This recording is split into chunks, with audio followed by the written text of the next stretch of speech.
Ya, Bapak Ibu, malam ini kita akan membahas bagian pertama dari Injil Yohanes.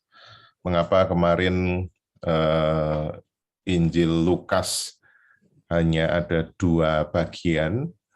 Karena memang untuk Injil Sinoptik kita sudah membedah banyak ya, mulai Matius, Markus, Lukas, dan kita perlu beralih dan memberi cukup ruang untuk Injil yang unik ya, Injil Yohanes.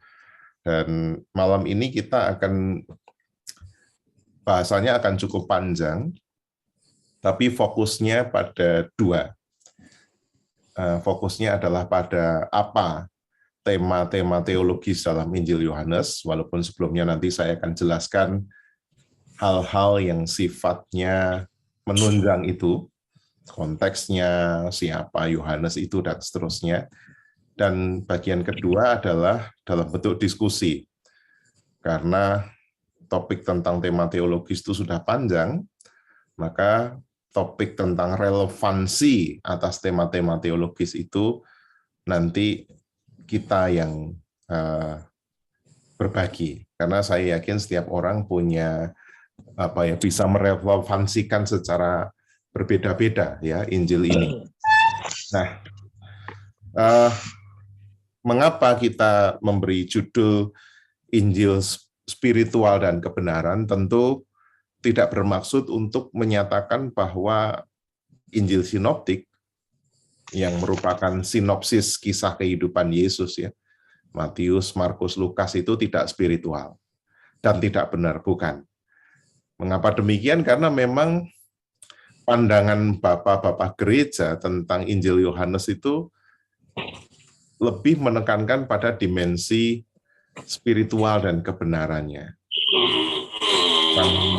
Tokoh gereja di abad kedua, Clement dari Alexandria, mengatakan sementara Injil-Injil lainnya menyatakan hal-hal fisik tentang kemanusiaan Yesus, Yohanes menulis Injil rohani, itu kata Clement. Origenes menyebut buah sulung dari semua kitab suci adalah Injil.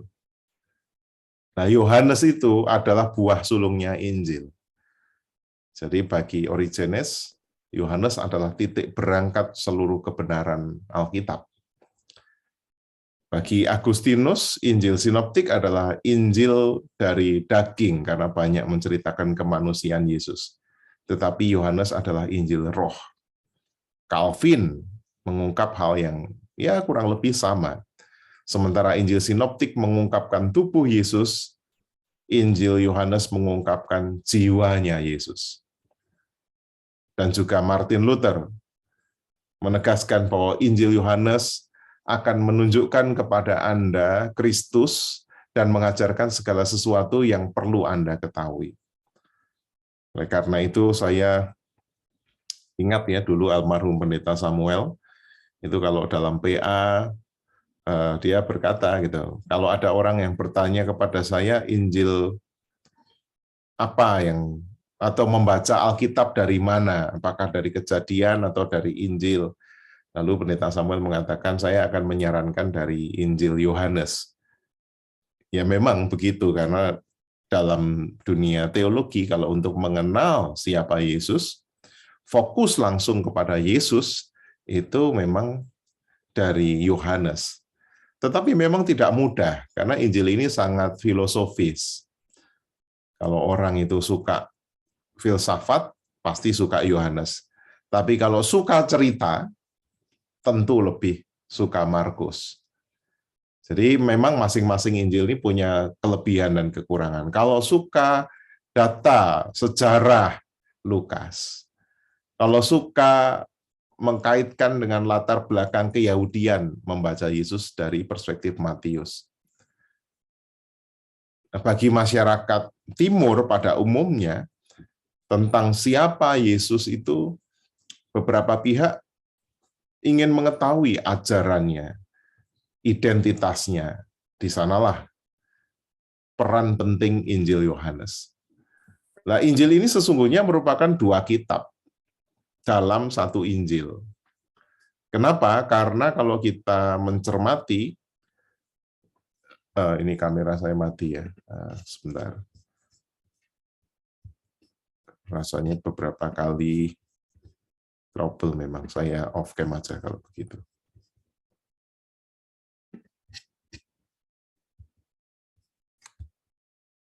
Sudah bisa kelihatan lagi Bapak Ibu? Bisa, Pak. Sudah. Ya. Kalau kita mencermati Injil Yohanes dari pasal 1 ayat 19 sampai pasal 12 ayat 50, di sana menceritakan tentang kisah-kisah atau hal-hal yang luar biasa, mujizat-mujizat yang berulang kali disebut sebagai tanda. Kata Yunani yang dipakai adalah smeion, dan itu digunakan 16 kali, bayangkan. Jadi ini adalah kitab tentang tanda-tanda, Book of Signs. Dan kemudian tidak digunakan lagi sampai istilahnya di bagian akhirnya ya, di Injil Yohanes sampai pasal 21, tapi ini pada bagian akhir, karena 21 itu epilog. Sampai 20 pasal 30, pasal 20 ayat 30 itu tidak ada kata tanda sama sekali. Jadi bagian pertama ini disebut Book of Signs, buku tanda. Lalu bagian kedua Injil Yohanes itu disebut Book of Glory atau Book of Glorification, kemuliaan tetapi juga sekaligus pemuliaan. Nah, pemuliaan di sini menunjuk kepada apa? Kehidupan dan kematian Kristus. Membahas minggu terakhir kehidupan Yesus. Dan dalam kata Injil ini, waktu Yesus dimuliakan, telah tiba, itu merupakan episode yang baru, berulang kali. Dan yang menarik, Injil ini dibuka dengan prolog dan ditutup dengan epilog. Nah, siapakah penulisnya? Dalam sejarah gereja, sebetulnya Injil ini anonim pada awalnya. Jadi, pada awal dalam bentuk pertamanya Injil ini tidak disebutkan siapa yang menuliskan. Lalu kemudian makin disadari setelah orang membaca ulang bagian epilog itu, murid yang dikasihi itu. Dan bagaimana bisa itu diduga bahwa itu adalah Yohanes? Karena semuanya merujuk kepada misalnya kedekatan Yohanes dengan Maria dan seterusnya. Tapi itu tafsiran. Dan sejarah menunjukkan bahwa ada tafsiran yang berbeda ya, dalam mengartikan siapa penulis, siapa yang disebut murid yang dikasihi itu. Misalnya murid yang dikasihi itu digambarkan dalam Injil bersandar di dada Yesus pada perjamuan terakhir. Menjadi perantaranya Petrus dan Yesus. Mendapatkan izin masuk bagi Petrus ke istana Pilatus. Dan kemudian dipercaya untuk merawat ibu Yesus. Menyaksikan darah dan air mengalir dari lambung Yesus. Kemudian mendahului Petrus ke kubur pada subuh ya, Paskah subuh. Dia juga yang menjadi orang percaya pertama. Karena para perempuan walaupun menjadi saksi, pada saat itu masih dalam keadaan kebingungan. Dan menceritakan, tetapi murid yang dikasih ini menjadi orang percaya yang pertama, percaya akan kebangkitan. Dan ketika Yesus masuk ke dalam kehidupan mereka setelah kebangkitan, Yesus menampakkan diri ya di danau itu.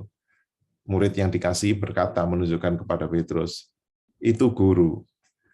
Lalu kesaksiannya benar. Sejarah memang didominasi oleh kepercayaan bahwa Injil ini merujuk pada Rasul Yohanes. Tapi memang ada tafsiran-tafsiran yang berbeda. Misalnya Bapak Reformasi Martin Luther pun mengatakan murid yang terkasih itu mungkin Lazarus. Karena apa? Murid yang dikasihi itu tidak pernah muncul di awal-awal, tapi baru muncul setelah kisah tentang Lazarus. Ya, yang dikatakan bersama kelompok itu sekitar seminggu sebelum penyaliban, dan 2 kali digambarkan sebagai orang yang dikasihi Yesus. Pak Alex bisa minta tolong dibaca Yohanes 11 ayat 5 dan ayat 36.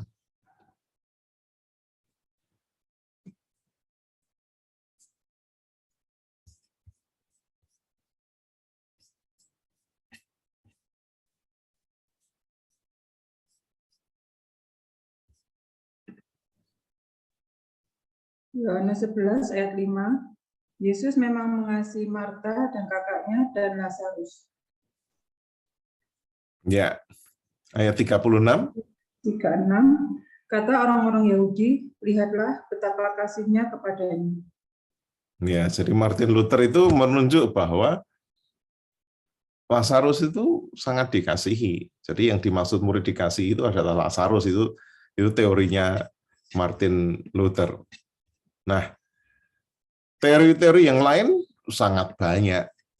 Dan identitas murid terkasih itu telah menjadi salah satu misteri besar yang belum terpecahkan dalam studi Perjanjian Baru. Jadi kalau sampai sekarang ya, di dunia teologi, ada semacam debat, siapakah murid yang dikasih itu? Wow, itu papernya panjang-panjang, jurnalnya panjang-panjang. Tapi bagi kita, pandangan tradisional yang paling populer, terlepas dari kesulitannya untuk membuktikan maksudnya, bahwa orang ini mungkin akan diidentifikasi sebagai murid Yesus, yaitu Yohanes, nelayan yang meninggalkan jala untuk mengikut Yesus dan kemudian menjadi tiang bagi gereja. Yang penting kan isinya ya. Tapi Bapak Ibu, saya beritahu begini supaya kalau suatu saat ada seorang yang menafsirkan bahwa ini belum tentu Rasul Yohanes, ya nggak apa-apa, karena memang dalam dunia teologi itu menjadi diskusi yang belum pernah konklusif gitu ya. Lalu kisah unik yang hanya ada di Injil Yohanes. Jadi tidak ada di Injil-Injil lain.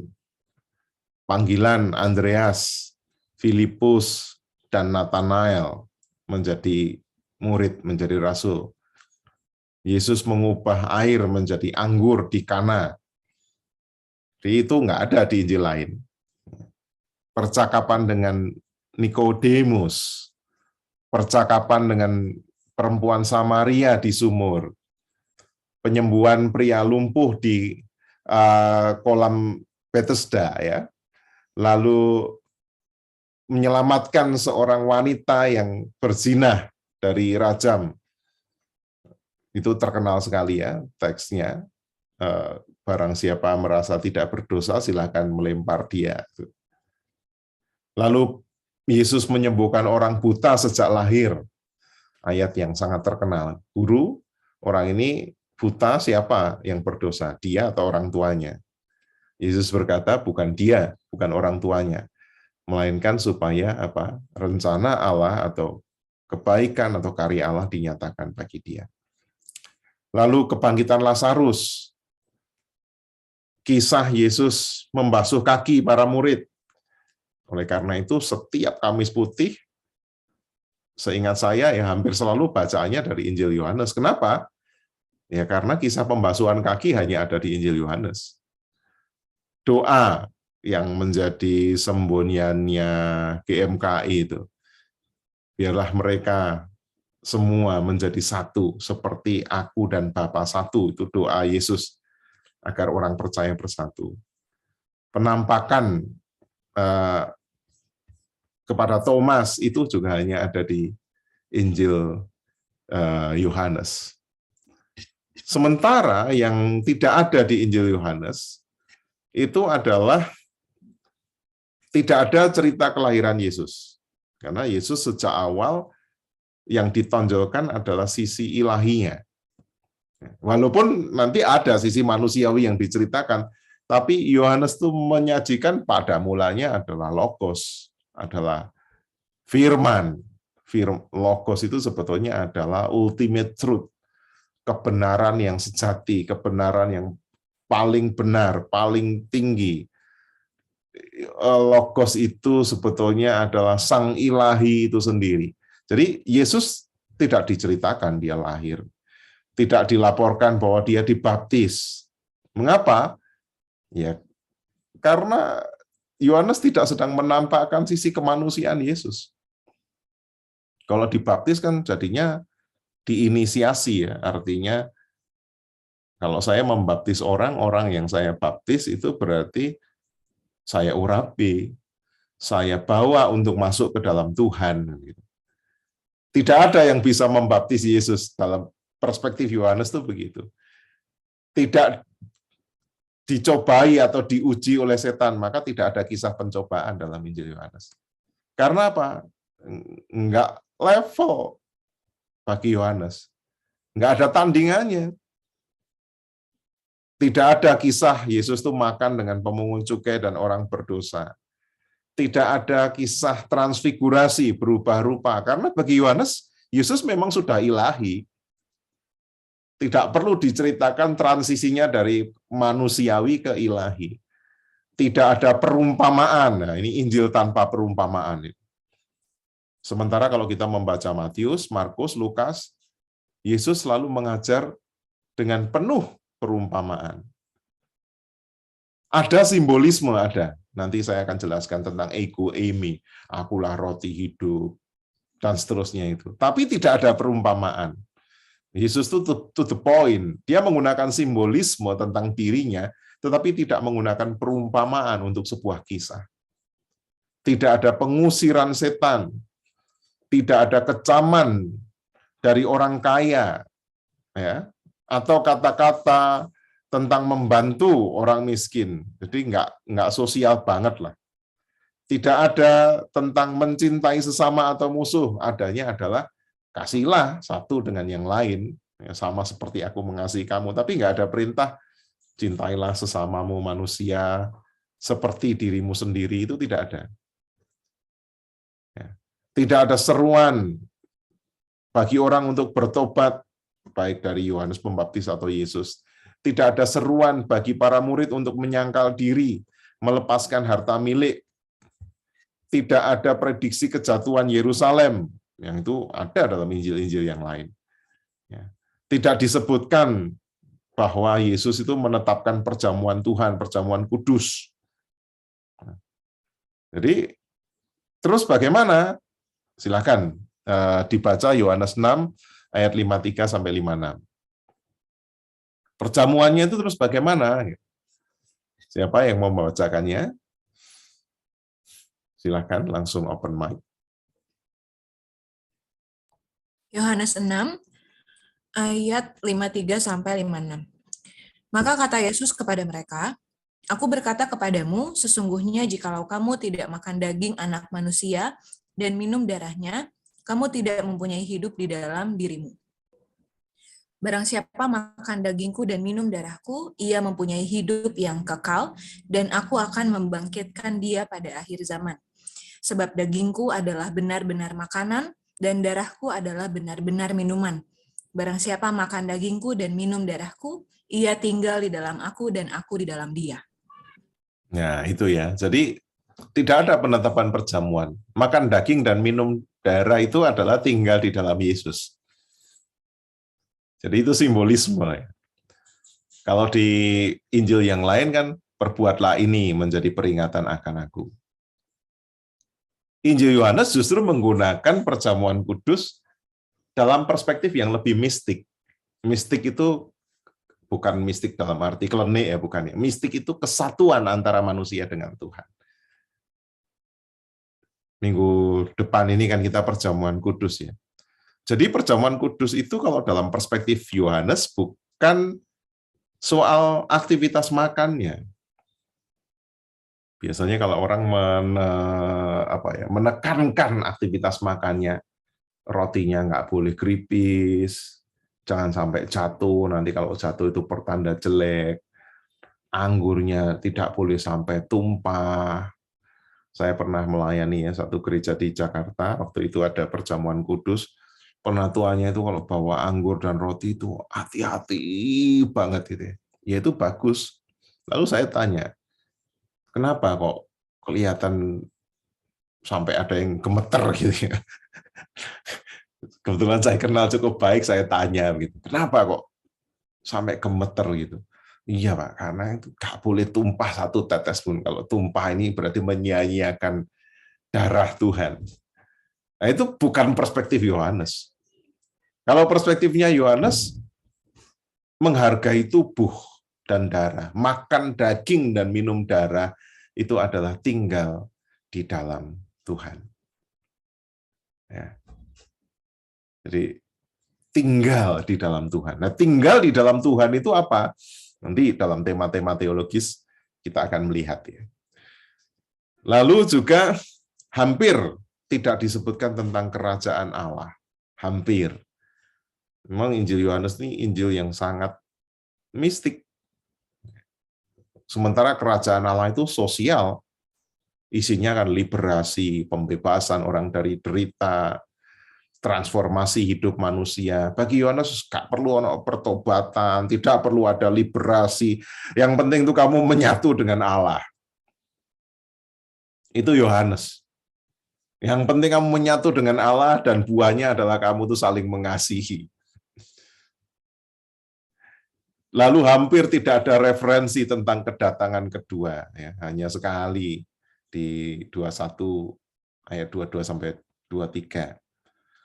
Dan biasanya Yesus dibaca sebagai Yesus datang untuk individu pada saat kematian mereka. Jadi relasi kita dengan Tuhan itu menjadi sempurna bahkan ketika kita mati. Perspektifnya Yohanes begitu. Lalu yang juga sangat unik dalam Injil Yohanes, dan ini menjadi semacam bagian yang sering dikhotbahkan, sering ditafsirkan, karena di sini mengingat penunjukan diri Tuhan, ya, merujuk pada eksistensi Allah dalam Keluaran 3 ayat 14, ya, aku adalah aku, akulah Tuhan, akulah Allah. Gitu. Yesus juga merujuk pada itu secara simbolik. Akulah roti hidup. Barang siapa makan dari aku tidak lapar lagi. Makan itu tadi apa? Berarti makan itu menyatu dengan Tuhan. Tinggal di dalam Tuhan tidak akan butuh atau tidak akan haus hal-hal spiritual lain. Tidak akan ingin mencari tentang siapa Allah lagi. Karena apa? Ya sudah puas. Akulah terang dunia. Akulah pintu. Akulah gembala yang baik. Akulah kebangkitan dan hidup. Akulah jalan, kebenaran, dan hidup. Akulah pokok anggur yang benar. Jadi ego eimi, itu cara Allah untuk menyatakan diri. Dan kalau kita membaca kitab Perjanjian Lama yang versi Septuaginta atau versi terjemahan bahasa Yunaninya, ketika Allah menyatakan diri itu juga digunakan kata ego eimi. Jadi Yohanes itu memparalelkan penyataan Allah melalui Yesus. Nah sekarang tema-tema utamanya cukup banyak. Ini Injil yang sangat padat. Pertama, dan semuanya bicara tentang Yesus, ya. Dan kalaupun ada tentang Roh Kudus, itu kaitannya dengan Roh Kudus sebagai Allah yang dijanjikan oleh Yesus bagi para pengikutnya. Yesus adalah penyataan Allah yang sejati. Kata NRK, holokos, spermatikos, pada mulanya adalah firman. Firman itu menjadi daging, menjadi manusia, menubuh. Eternal divine, jadi sang ilahi yang kekal. Itu dinyatakan ya melalui Yesus. Yesus adalah wahyu Allah. Loh Pak, kok Yesus wahyu, kok Yesus bukan Allah? Ya nanti ada sendiri. Ini bagian pertama ini adalah Yesus itu merupakan penyataan Allah yang sejati. Mengapa? Karena Yesus memberitahu orang-orang ya, seperti apa Allah itu. Ia berkata bahwa Allah mengasihi dunia, Allah itu benar, Allah itu roh, Allah itu aktif, ya terus bekerja. Allah memberikan Roh Kudus, Allah menjawab doa, dan banyak lagi. Yesus menunjukkan kepada orang-orang seperti apa Allah itu. Dia melakukan ini ya, dan itu melalui perbuatan-perbuatan dan karya-karyanya yang luar biasa. Jadi dia menunjukkan Allah melalui tindakannya. Ini mungkin salah satu alasan mengapa mujizat disebut sebagai tanda. Yesus menyebut bahwa ini tanda. Karena apa? Sign menuju ke Allah. Ya. Itu sebuah penunjuk bahwa ini adalah Allah. Dalam beberapa hal mujizat hanya tanda legitimasi, ya. Membuktikan bahwa Yesus memiliki kuasa dan otoritas ilahi. Berapa orang percaya karena tanda, tapi yang lain ya tidak. Dalam arti yang lebih dalam, mujizat adalah tanda karena mujizat itu sebetulnya sama seperti metafora yang digunakan oleh Yesus. Mujizat menunjuk pada sesuatu yang simbolis tentang siapa Tuhan dan apa yang Tuhan lakukan. Tuhan mengubah yang biasa menjadi luar biasa. Menawarkan kesembuhan bagi orang-orang, rezeki, dan kehidupan. Tapi mujizat itu sendiri sebetulnya adalah simbol. Jadi kalau orang Kristen itu gila mujizat, itu sebetulnya kalau dalam teorinya James Fowler, ya, 6 stages of faith itu ya, 6 tahap perkembangan iman, itu kan biasanya di tahap ketiga, symbolic faith. Orang yang beriman hanya untuk simbol-simbol. Entah simbol-simbol agama, pakai busananya, simbol-simbol perkataannya, puji Tuhan, haleluya, shalom, simbol-simbol artifisialnya, pasang salib di rumah, pasang salib di leher, pasang salib di kuping, pasang salib di tato, atau mujizat, itu simbolik. Dan itu tahap iman yang istilahnya itu orang yang belum dewasa. Masih remaja lah, simbolik lah. Gitu. Suka pada simbol-simbol. Jadi orang Kristen yang haus akan mujizat, sebetulnya kedudukannya sama dengan orang Kristen yang pakai kalung salib. Jelek enggak? Enggak jelek itu. Tapi juga itu bukan sesuatu yang istimewa. Saya di rumah saya, di ruang tamu, saya pasangin lukisan gitu ya, damai. Itu simbol karena apa? Saya senang. Supaya kalau ada orang datang, oh ya, prinsip dalam rumah ini adalah kedamaian. Itu baik. Tapi kan kalau misalnya kemudian sehari-hari saya bertengkar terus sama istri saya, bertengkar terus dengan anak-anak saya, kan tidak ada artinya. Orang Kristen yang mencari mujizat juga demikian. Mujizat itu baik, karena itu menunjuk kepada Allah. Tapi sebetulnya itu nggak ada istimewanya dalam kehidupan kita. Lalu, Yesus penyataan Allah yang sejati karena Yesus itu menunjukkan seperti apa Tuhan itu.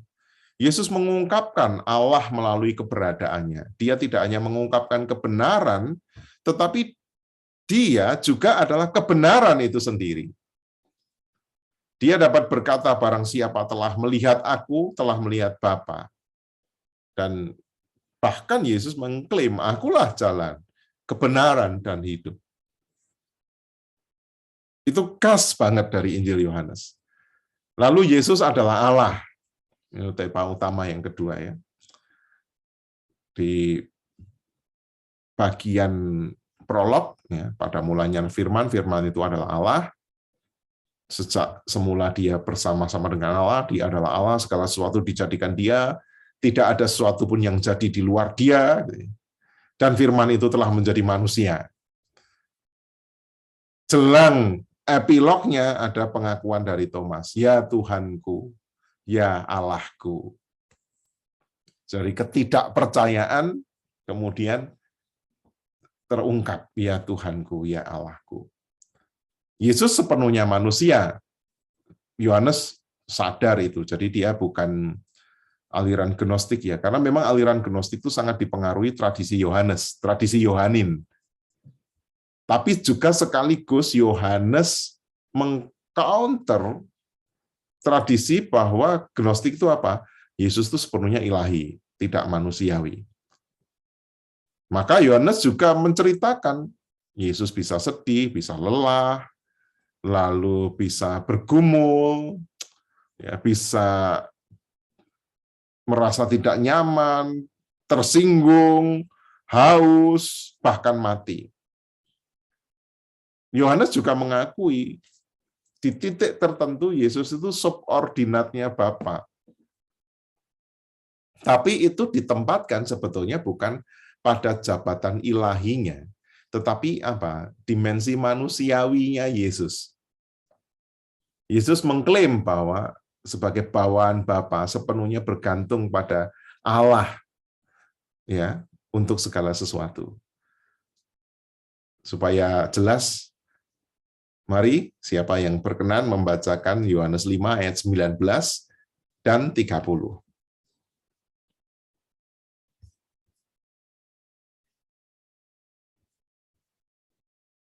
Pak Bayu mungkin bisa minta tolong.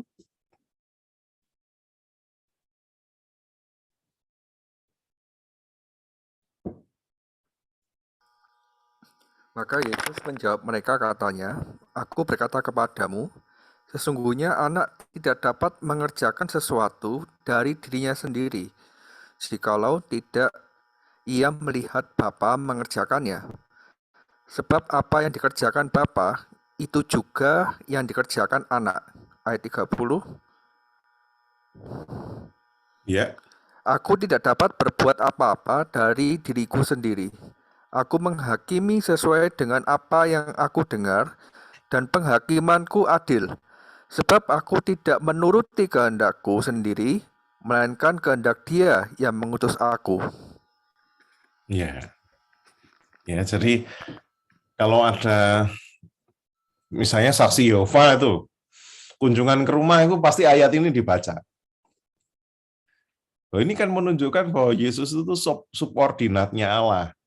Ya, tapi itu dinyatakan Kristus dalam konteks dia sebagai anak Allah ya, anak Allah itu sisi manusianya. Ya. Namun demikian, Yesus adalah Allah karena Injil Yohanes dapat berbicara tentang Tuhan Allah dalam dua pengertian. Allah Bapa, tapi juga Allah Anak. Bahasa seperti itu mungkin mengganggu bagi orang Yahudi dan Kristen dan Islam yang berkomitmen pada monoteisme, tapi Yohanes menghindari kompromi prinsip itu dan bersikeras tentang kesatuan esensial Bapa dan Anak. Aku di dalam Bapa, Bapa di dalam aku. Jadi itu saling saling mengisi. Bukan hanya Bapa mengisi Yesus, tapi Yesus mengisi Bapa. Bapa dan aku adalah satu. Itulah yang seringkali disebut kalau di bahasa Kristen abad keempat sebagai perikoresis, suatu yang berkelindan. Lalu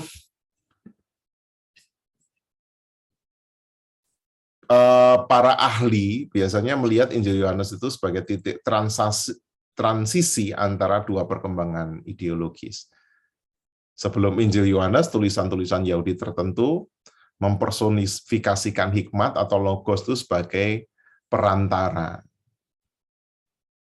Jadi itu logos itu kalau dalam tradisi Islam itu seperti Nabi Khidir gitu. Jadi Nabi Khidir itu adalah seorang nabi yang bisa muncul kapan saja di setiap zaman dalam tradisi Islam, terutama tradisi Sufisme ya. Bahkan pada zaman ini pun bisa muncul. Termasuk salah satu cerita yang sangat terkenal ya. Suatu saat itu Sunan Kalijogo mau berangkat ke Mekah, mau naik haji. Tapi kemudian dicegat oleh Nabi Khidir. Ditanya, kamu ngapain berangkat ke Mekah? Aku mau naik haji. Nggak usah berangkat ke Mekah, karena orang Jawa harus diislamkan dulu sebagai orang Jawa. Lebih baik kamu mengislamkan Jawa. Itu tradisi Islam begitu. Oleh karena itu, Sunan Kalijogo kemudian menciptakan wayang kulit dan seterusnya, dan salah satu sunan yang tidak pernah naik haji itu Sunan Kalijogo. Itu tradisinya.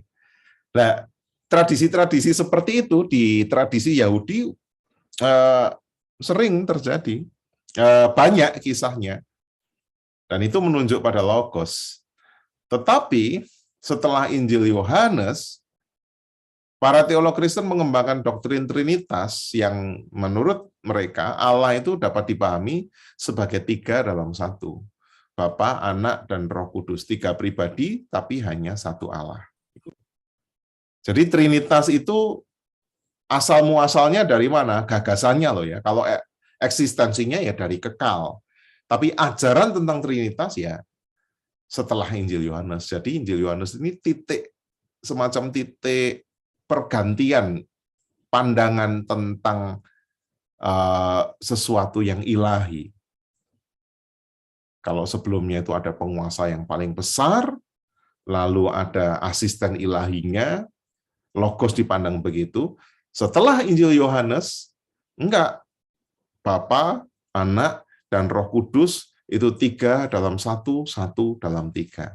Tidak ada yang lebih tinggi. Itu perkembangan ideologi dan teologi setelah Injil Yohanes. Maka Trinitas itu kan baru muncul abad kedua. Yang pertama kali ungkapannya adalah una substantia tres persona. Itu baru tahun 140. Injil Yohanes ini ditulis sekitar tahun 90 sampai tahun 110-an. Antara itu. Lalu juga tema-tema utama yang lain adalah kematian Yesus merupakan pemuliaan bagi dia. Jadi kalau saudara membaca dalam Injil Yohanes, telah saatnya anakmu ini dipermuliakan. Dipermuliakan itu berarti apa? Disalib. Kematian Yesus itu adalah kemuliaannya. Saya suka sekali dengan gambar ini ya. Saya lupa siapa yang melukis, karena saya ketika nge-crop ini nggak cari kredit lukisnya itu siapa ya. Kapan itu saya lihat cuma lupa. Tapi ini keren sekali. Yohanes banget lukisan ini.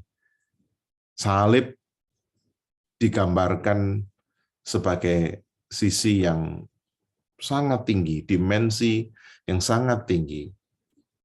Kemuliaan, tetapi juga sekaligus Allah itu melihat ke bawah. Baik Allah dalam Yesus yang melihat ke bawah, ataupun Allah Bapa yang melihat kepada Yesus yang disalib. Ini banyak tafsiran, bisa dikatakan juga Eloi Eloi lama sabachthani. Keren ini lukisan ini. Lalu juga gagasan teologis atau tema teologis yang lain adalah tentang keselamatan. Berkebalikan dengan Matius, Markus, Lukas yang lebih menekankan tentang kerajaan Allah. 2 minggu lalu kita membahas tentang kerajaan Allah. Injil Yohanes menekankan tentang keselamatan, tapi keselamatannya tidak seperti yang dipahami orang Kristen pada umumnya. Masuk surga, ada kehidupan setelah kematian, bukan seperti itu saja. Sebab Injil Yohanes menggunakan kosakata yang sangat kaya dan beragam untuk fenomena penyelamatan. Karena Yesus atau melalui Yesus, orang bisa menjadi anak-anak Allah. Diselamatkan, dan diselamatkan itu dalam arti dibebaskan dari murka Allah. masuk ke dalam kerajaan Allah, lalu dilahirkan kembali, menyatu dengan Bapa dan dibebaskan dari segala beban. Karena konteks Injil Yohanes adalah jemaat yang sedang dianiaya. Jadi kenapa keselamatan penting? Ya karena orang-orang yang menjadi pembaca Injil pada saat itu hidupnya tidak selamat. Ditindas pada pemerintahan Kaisar Domitianus, dimusuhi orang-orang Yahudi, mengikut Kristus berarti tidak bisa bekerja sebagai tentara, tidak bisa berdagang dengan orang lain karena diblok oleh orang Yahudi. Wis gak selamat lah pokoknya jadi Kristen pada saat itu. Tetapi justru ketika konteks kehidupannya itu penuh dengan bahaya, Yohanes menekankan bahwa di dalam Kristus ada keselamatan, dan keselamatan itu luas. Bahkan menyangkut kehidupan sehari-hari. Persis dalam Perjanjian Lama kan begitu. Selamat itu berarti kenyang, selamat itu berarti damai, selamat itu berarti sejahtera, selamat itu berarti punya tanah. Yang ngomong selamat itu bahwa hanya setelah mati kan teolog-teolog zaman sekarang aja. Jadi konsep orang Jawa misalnya atau konsep orang Tionghoa tentang selamat itu lebih alkitabiah sebetulnya. Wes yo tak dongakne selamat yo, itu kan luas ya. Kan kalau saya enggak tahu apakah Bapak Ibu bisa merasakan, sebab bahasa itu kan soal rasa. Kalau kita didoakan orang, yo tak dongakne selamat, kan Bapak Ibu tidak pernah memahami, wah aku didongakne mlebu surga, kan gak ngono toh. Konsep Alkitab tentang selamat juga demikian. Tak dongakne selamat ya, itu adalah hidup yang berkelimpahan, kasih karunia. Bukan hanya materi loh ya, yang holistik. Dan kehidupan kekal itu bukan hanya hidup setelah kematian, melainkan hidup yang tidak ada habisnya nilai dan maknanya, bukan hanya abadi, hidup abadi. Kemarin siapa ya yang mengajarkan, biasakan jangan pakai hidup kekal, tapi hidup abadi karena yang kekal Allah saja. Ya, secara diksi memang betul. Kekal itu kan berarti sejak semula ada sampai kapanpun ada. Abadi. Ya. Tapi hidup abadi itu bukan hanya hidup yang tidak ada habisnya waktunya, panjangnya. Bukan hanya hidup terus, tapi tidak ada habisnya nilai dan maknanya. Bapak Ibu punya duit sekarang 1 juta, entek dalam sehari gampang itu, ya kan? Buat makan-makan habis. Tapi kalau punya persahabatan, wah itu bernilai dan bermakna. Sekarang mungkin nggak ketemu, 10 tahun lagi nggak ketemu. Tiba-tiba 20 tahun lagi ketika kita sedang susah, sahabat kita datang dan menolong.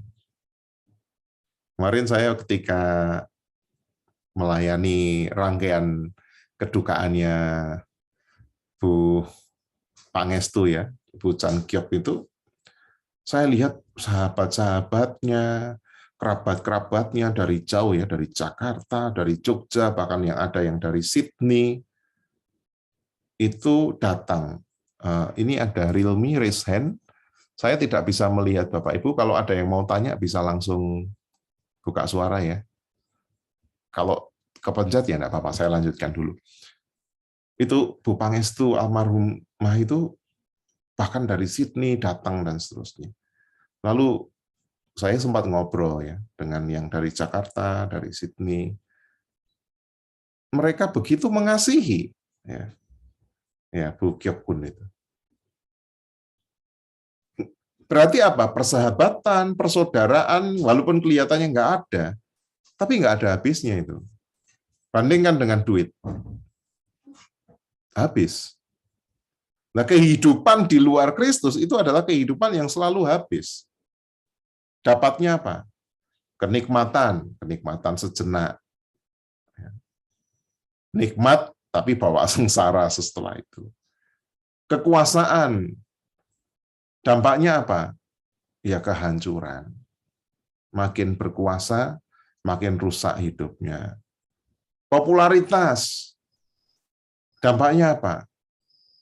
Ya paling cuma terkenal sejenak, habis itu begitu jatuh, tenar kejatuhannya.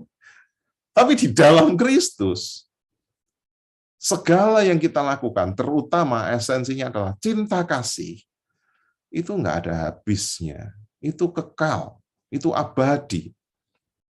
Kasih itu kekal, bukan hanya abadi. Nah, itu konsep Yohanes begitu, saudara. Jadi jangan dimiskinkan dengan kalau saya jadi Kristen, nanti kalau saya mati masuk surga, tapi hidupnya sekarang sembarangan. Gak Kristen blas. Yakin masuk surga, tapi hidupnya penuh dengan kesia-siaan. Nah, itu berarti kita sedang menjadi antikristus malah. Antikristus yang berkalung salib.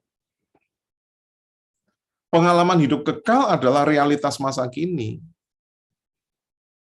Silahkan dibaca Yohanes 3 ayat 36, lalu nanti satu orang yang lain, pasal 5 ayat 24.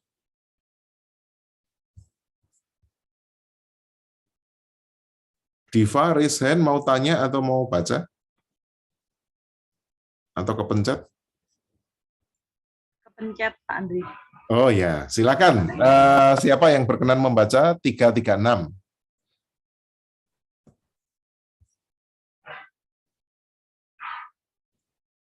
Yohanes 3. Ya, silakan, Bu. Yohanes 3 ayat 36. Barang siapa percaya kepada anak, ia beroleh hidup yang kekal, tetapi barang siapa tidak taat kepada anak, ia tidak akan melihat hidup, melainkan murka Allah tetap ada di atasnya. Ya, jadi percaya dan taat itu realitas masa kini, toh. Bukan nanti, gitu. Percaya, taat, dia akan melihat hidup kekal. Itu kalau dalam bahasa Yunaninya itu bukan future, tensesnya bukan future, tapi present, melihat, saiki, sekarang, ngalami. Ya. Lanjut Mbak Yanti tadi 524, tolong Mbak. Ya, oke. Aku berkata kepadamu, sesungguhnya barang siapa mendengar perkataanku dan percaya kepada Dia yang mengutus aku, Dia mempunyai hidup yang kekal dan tidak turut dihukum, sebab ia sudah pindah dari dalam maut ke dalam hidup. Ya, dan itu juga tenses yang digunakan adalah present. Percaya, hidup kekal. Sejak saat ini, dan terus disempurnakan kekekalannya itu. Nah, orang dapat memiliki hidup ini, dan yang memilikinya bukan cuma punya sedikit, tapi berlimpah-limpah dalam segala hal, jika mengetahui kebenaran tentang Allah yang dinyatakan dalam Yesus. Sehingga kalau kita itu percaya kepada Tuhan Yesus, hidup kita itu sesungguhnya gak ono kurange. Karena apa? Kita bukan hanya punya worldview, punya cara pandang terhadap kehidupan, tetapi kita merasakan kasih, merasakan cinta Allah. Sehingga kalau ada orang Kristen yang kurang terus, ya mungkin dia sudah dibaptis, tapi dia belum percaya kepada Yesus. Pak, dalam situasi sekarang ekonomi susah, usaha sepi, gampang Pak Andri ngomong begitu, kita yang menjalani pusing, sesuk aku bayar utang, piye, cicilanku piye, dan seterusnya. Tapi pada prinsipnya adalah apa yang kita alami sekarang ini kan apa ya? Ada impact dari bagaimana kita memulainya. Gitu. Jadi jangan khawatir atau jangan terlalu waduh, hidupku penuh beban. Enggak, sebetulnya ini soal sebab akibat saja kok. Kalau kita memulai segala sesuatunya itu berangkat dari kita, ya nanti pada akhirnya yang harus nanggung juga kita. Tapi kalau kita memulai segala sesuatunya itu berangkat dari Tuhan dan iman, nanti buahnya itu ya Tuhan dan iman. Jadi nggak apa-apa. Kalau sekarang ini misalnya tanggungannya akeh, ya itu sudah konsekuensi logis dari keputusan-keputusan kita sebelumnya, ya dihadapi. Jangan dilanjutkan berangkat hanya dari kekuatan sendiri, tapi mari berangkat dengan iman, supaya apa? Hasilnya itu keselamatan.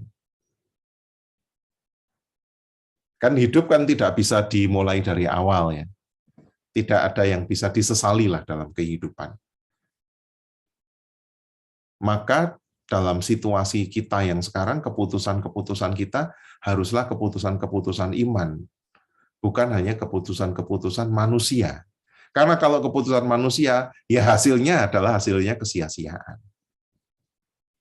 Jadi kalau di masa kita sebelumnya, kita berbuat dosa, dan sekarang kita harus menanggung dosa kita, atau kalau kita nggak berdosa harus nanggung dosane wong, gitu. Kita nggak salah, tapi orang lain yang berdosa kita nanggung, atau harus menanggung dosa struktural yang dibuat oleh negara, yang dibuat oleh masyarakat.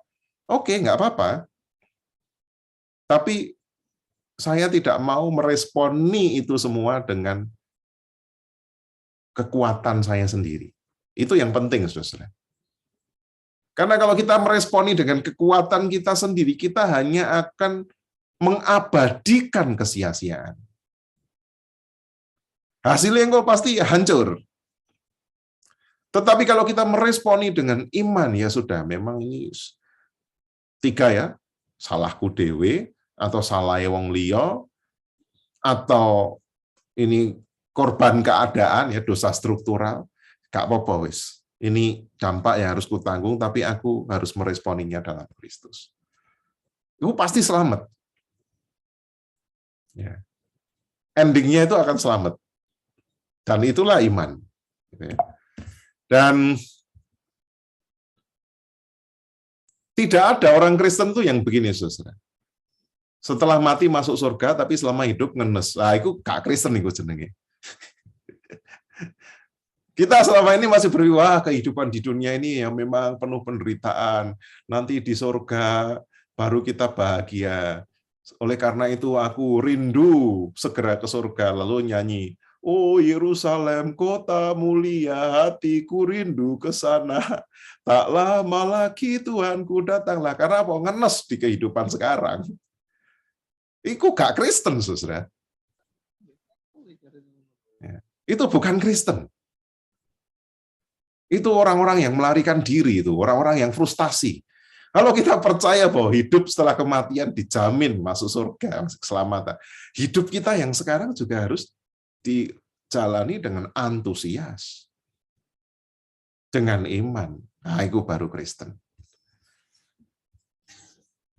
Lalu mengasihi Yesus dan tinggal dalam Kristus. Itu gagasan teologis atau tema teologis yang lain juga yang penting. Bahasa yang digunakan oleh Injil Yohanes untuk menggambarkan kehidupan Kristen itu relasional. Jadi, akulah gembala, akulah sahabat, ya kan? Relasional. Maka kita bukan hanya percaya kepada Yesus yang telah bangkit dari kematian, tetapi kita punya relasi, punya hubungan dengan Dia. Tinggal di dalam Dia. Nah, kita seringkali kan sing diutak-utak wis percaya. Bikin orang lain percaya Yesus, kabarkan Yesus supaya orang percaya. Percaya tanpa relasi nggak ada artinya, saudara. Ya kan? Sama seperti saya percaya kepada katakanlah Pak Alex Gunawan. Wis percaya Pak Alex itu orang baik. Tapi kalau kemudian saya tidak berelasi dengan Pak Alex, apa gunanya? Jadi menjadi Kristen atau bahkan mengabarkan Kristus yang adalah Tuhan itu gak cukup. Yesus Tuhan dan Juru Selamat, nanti mati masuk surga. Itu Kristen sempal itu. Makanya kan GKI itu tidak mendewa-dewakan itu karena apa? Itu penting, tetapi relasi, bagaimana orang berelasi dengan Tuhan. Banyak orang itu kekristenannya sampai pada percaya, dan setelah dia percaya, ngajak orang lain percaya, tapi dia tidak berelasi dengan Tuhan. Nah, kalau kita sampai seperti itu, celaka kita. Bagi Yohanes, percaya Yesus itu relasional. Dan berarti apa? Kita menyatu dengan dia, mengasihi dia, tinggal di dalam dia. Orang yang percaya itu dipersatukan dalam hubungan kasih yang rohani, yang menopang dan memberdayakan. Dan orang-orang dibawa ke dalam hubungan ini atas inisiatif Yesus. Dan mereka mempertahankan hubungan ini dengan membiarkan firman-Nya tinggal dalam mereka. Dan kemudian menaati perintah-perintahnya. Dan secara khusus, kenapa saya mengatakan khusus? Karena itu adalah amanat agungnya Tuhan Yesus menurut Injil Yohanes. Selama ini kan di-frame kan, amanat agung itu Matius 28. Itu lah jarene kalangan Kristen tertentu. Amanat agung menurut siapa? Kalau menurut Yohanes, amanat agungnya adalah kasihilah seorang akan yang lain seperti aku mengasihi kamu. Itu amanat agung itu. Ya kan? Perintah untuk saling mengasihi dalam kehidupan ini dengan siapapun, terutama juga dengan saudara-saudara seiman. Nah, kalau kita nuansanya misalnya jadi Kristen aja saling memusuhi, saling tidak menyukai, saling meninggalkan, saling mencurigai, ya belum Kristen. Sudah dibaptis tapi belum Kristen. Sementara yang diagung-agungkan jaminan keselamatan, tapi belum Kristen. Lalu Parakletos. Injil Yohanes menekankan peran Roh Kudus yang secara khusus disebut Parakletos. Dan Alkitab terutama dalam bahasa Inggris terjemahannya beda-beda ya. Parakletos ada yang disebut sebagai comforter atau penghibur, ada yang disebut counsel atau penasehat, ada yang menerjemahkan dengan advokat ya, pembela, ada yang menerjemahkan dengan aid, penolong. Tapi intinya Roh Kudus itu dianugerahkan kepada setiap orang yang tinggal di dalam Kristus, tinggal di dalam firman, tinggal dalam relasi kasih, itu pasti ada Roh Kudus. Setelah Paskah, ia memberikan Roh Kudus kepada mereka. Injil Yohanes uniknya, beda dengan Lukas. Kalau Lukas melihatnya Roh Kudus itu dicurahkan kapan? Pada hari Pentakosta, momennya. Kalau Yohanes, Roh Kudus itu diberikan, diimbusi, saat itu juga setelah Paskah.